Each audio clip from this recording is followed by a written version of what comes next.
ആരും മുടക്കരുത് കേട്ടോ. കല്യാണം മുടക്കുന്ന ആള് നല്ലവർക്ക് മരിച്ചു പോകില്ല. ഞാൻ അതിന്റെ അനുഭവങ്ങളൊന്നും പറയാത്ത നിങ്ങളെ സദസ്സ് നീട്ടണ്ടെന്ന് എഴുതിയിട്ടാണ്.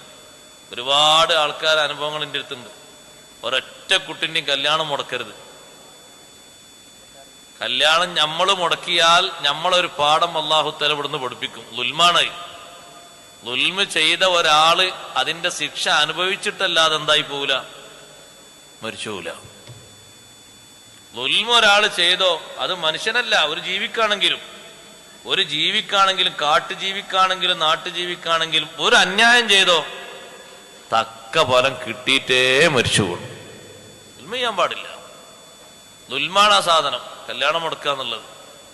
അതിനാരും ആണും പെണ്ണും നിൽക്കരുത്. സാധ്യതയുള്ള വാക്കും പറയരുത്, സങ്കല്പമുള്ള വാക്കും പറയരുത്. നേരെന്താണോ ഹക്ക് പറയണം. പറയാൻ പറ്റാത്ത ഒരു സംഗതിയിൽ പഴയ കാലത്ത് ഉണ്ടായിരുന്നു, ഇപ്പൊ ആള് നന്നായിട്ടുണ്ടെന്നാ പഴയ കഥ പറയരുത്. ഒരാള് നേരത്തെ 10-15 വയസ്സിൽ എന്തോ ഒരു തെറ്റ് ചെയ്തിട്ട് ആള് നന്നായിക്കണ്, അപ്പൊ 10-25 വയസ്സേക്കണ്, ഇപ്പൊ അയാൾ കുഴപ്പമൊന്നുമില്ല. പിന്നെ അന്ന് 15 വയസ്സിൽ ഇങ്ങനെ ഒരു പ്രശ്നം നേരത്തെ ഉണ്ടായിരുന്നു, അയാളെ നിങ്ങൾ പോയി നോക്കിയത് അന്വേഷിച്ചതും ഇപ്പൊ 25 ആള് നന്നായി ഉഷാറായിക്കണ്. നമ്മളിപ്പത്തെ കാര്യം പറഞ്ഞാൽ മതി. നമ്മളെത്ര മോശമാണ് അല്ലാണ്ട് നമുക്കറിയില്ലേ? അതും കൂടി അല്ലാഹു തആല വെളിവാക്കി ഈ വിഷയത്തിൽ. ആളെത്ര മോശമുണ്ട് ഉഷാറുണ്ട്. ഒരു ബാപ്പയും ഒരു ഉമ്മയെങ്ങാനും ആ വിഷയത്തിൽ 30, 35, 40 വയസ്സായ കുട്ടികൾ ഇങ്ങനെ മുടക്കി കണ്ണീര് ഉറ്റിപ്പോയോ അതിൻ്റെത് അനുഭവിക്കേണ്ടി വരും. നീ ലാസ്റ്റ് എല്ലാവരും വന്ന് രോഗം സന്ദർശിക്കുന്ന നേരത്താണെങ്കിലും നല്ല അനുഭവിക്കേണ്ടി വരും.